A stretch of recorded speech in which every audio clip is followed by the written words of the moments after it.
Assalamualaikum warahmatullahi wabarakatuh. Perkenalkan, nama saya Sandra Hafsifah Sabila dengan NIM 10111111081. Hari ini akan memaparkan hasil dari proposal saya. Yang terhormat dosen pembimbing utama yaitu Dr. Insinyur Slamet Widodo MDIPM, dan yang terhormat dosen pembimbing kedua saya Dr. Said STMP. Dan yang terhormat dosen pembimbing utama Nurul Fadani STMP UPM. Dan yang terhormat dosen penguji kedua saya Bapak Hedi Aguilasha STMP. Pada kali ini saya akan mempresentasikan hasil dari proposal saya yang terbagi menjadi 3 pokok pembahasan. Yang pertama ada pendahuluan, tinjauan pustaka, dan metodologi penelitian. Pendahuluan yang pertama, latar belakang. Yang dibahas di sini yaitu fasilitas parkir terminal, pengelolaan lahan parkir terminal, dan kondisi terminal. Pertanyaan penelitian yang pertama, bagaimanakah karakteristik parkir, yaitu terdiri dari akumulasi parkir, volume parkir, parkir turnover, indeks parkir, headway, dan durasi parkir di terminal Sungai Liat sekarang. Lalu yang kedua, apakah terminal Sungai Liat sudah sesuai dengan standar terminal bus tipe B, dilihat dari penataan ruang dan fasilitas parkir. Lalu yang ketiga, apakah penataan ruang dan fasilitas parkir terminal Sungai Liat sudah berdasarkan standar perencanaan tipe B. Lalu ada tujuan penelitian. Yang pertama, untuk mengetahui karakteristik parkir, yaitu akumulasi parkir, volume parkir, parkir turnover, indeks parkir, headway, dan durasi parkir di terminal Sungai Liat sekarang. Yang kedua, untuk mengetahui penataan ruang dan fasilitas parkir terminal Sungai Liat berdasarkan standar perencanaan terminal tipe B. Dan yang ketiga, untuk mengetahui tingkat pelayanan terminal Sungai Liat berdasarkan standar perencanaan terminal tipe B. Lalu ada manfaat penelitian. Yang pertama, penelitian ini dapat menjadi referensi dengan perahu tambahan bagi mahasiswa jika melakukan penelitian jenis. Dan yang kedua, bagi mahasiswa yang melakukan penelitian ini dapat meningkatkan pengetahuan dan pemahaman di bidang penelitian yang akan dilakukan.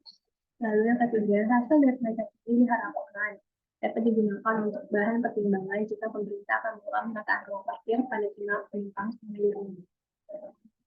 Batasan masalahnya di sini ada 5. Yang pertama, pengambilan data dilakukan pada terminal penumpang Sungai Liat, kapasitas terminal penumpang Sungai Liat, sirkulasi angkutan umum antar kota dan provinsi yaitu atau AKDP, angkutan perkotaan antar angkot, dan angkutan pedesaan atau AMD.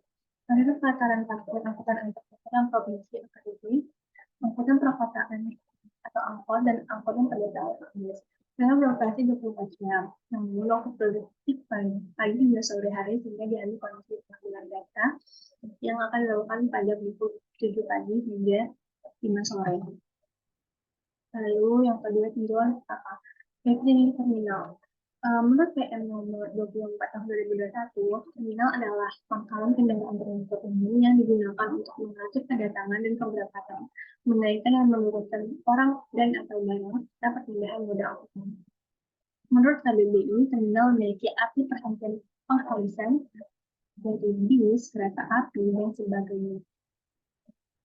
Lalu ada fungsi terminal. Berdasarkan karakteristik dan fungsi terminal Juknis LLIJ nomor 5 tahun 2021, fungsi terminal terbagi dalam pasal. Yang pertama, pasal 73, yang salah satunya menunjang kelancaran perpindahan orang dan atau barang serta keterpaduan intra-moda dan antar moda. Pasal 74, setiap pemberangkatan dan kedatangan kendaraan umum dalam proyek wajib masuk di terminal sebagai awal tujuan pemberangkatan dan kedatangan. Pasal 75, setiap kendaraan angkutan barang wajib lapor. Wajib bongkar muat barang di terminal barang atau di tempat lain yang tidak mengganggu keselamatan, ketertiban, kelancaran, dan kenyamanan lalu lintas yang dicapai dengan keputusan wali kota. Lalu ada jenis terminal. Berdasarkan angkutannya, terminal dibagi menjadi 2, yaitu terminal penumpang dan terminal barang. Dan berdasarkan tipe dan kelas penumpang, terminal dibagi menjadi terminal penumpang tipe A, terminal penumpang tipe B, dan terminal penumpang. Fasilitas terminal. Keputusan Menteri Perhubungan Nomor 24 Tahun 2021 tentang penyelenggaraan terminal angkutan jalan disebutkan setiap penyelenggara terminal penumpang wajib menyediakan fasilitas terminal yang memenuhi persyaratan keselamatan dan keamanan. Fasilitas terminal penumpang yang dimaksud terdiri dari fasilitas penunjang fasilitas umum dan fasilitas untuk penyandang disabilitas. Fasilitas di terminal berdasarkan terminal tipe A, tipe B, dan tipe C dapat dilihat di tabel.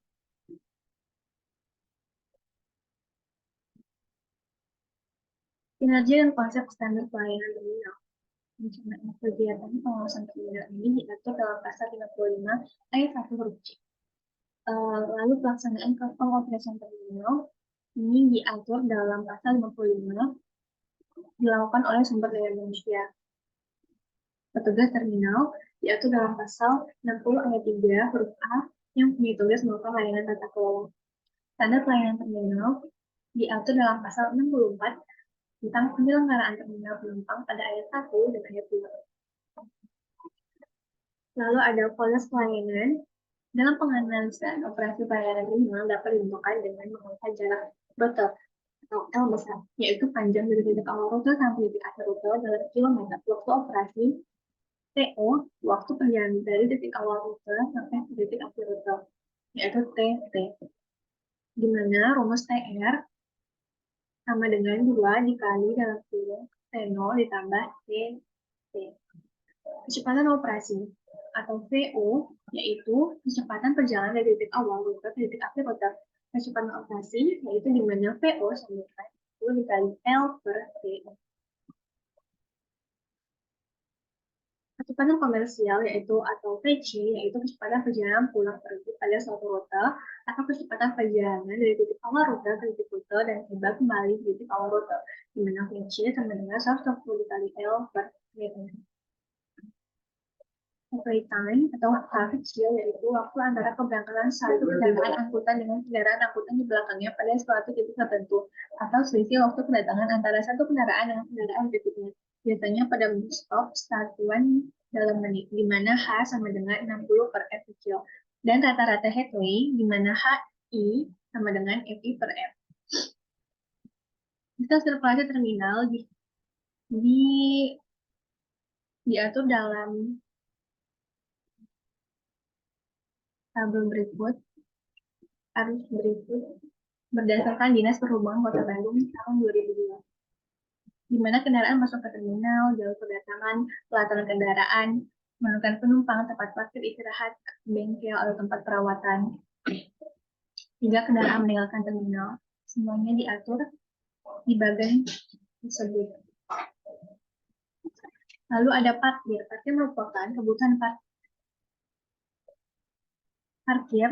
Kebutuhan parkir sangat berbeda dan bervariasi tergantung dari bentuk karakteristik masing-masing kendaraan dengan desain dan lokasi parkir.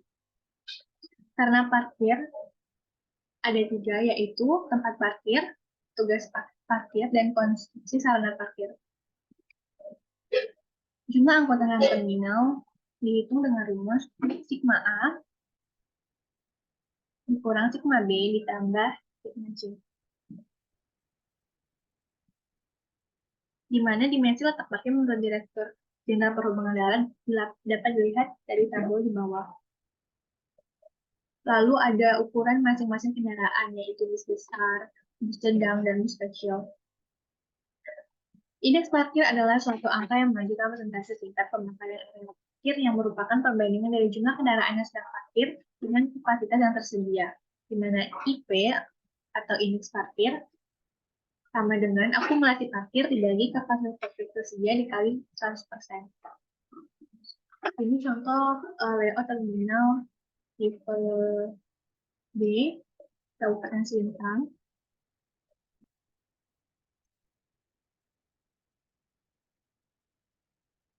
Ini contoh layout dari terminal tipe B di Kabupaten Bandung.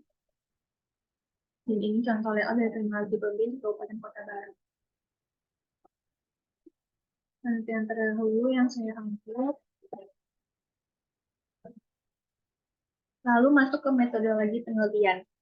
Lokasi penelitian.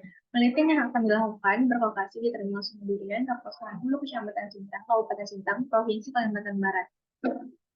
Untuk pengumpulan data saya ambil pada hari Minggu dan Senin, karena hari Minggu untuk mewakilkan hari libur dan Senin mewakilkan hari kerja. Jamnya dari pukul 6 hingga jam 6 pagi hingga jam 1 siang. Teknik pengumpulan data primer yang saya ambil yaitu menghitung jumlah masuk dan keluar kendaraan, mencatat waktu masuk dan keluar kendaraan, survei kondisi lahan parkir dan fasilitas di sekitar, pengambilan data penumpang.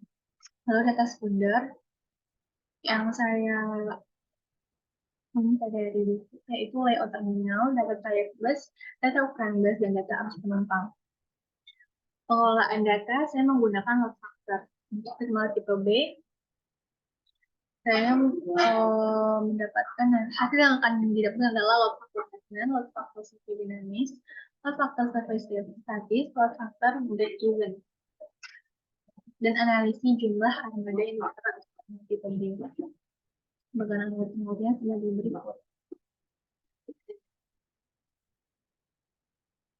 Terima kasih. Mohon diri saya, kurang lebih mohon maaf. Assalamualaikum warahmatullahi wabarakatuh.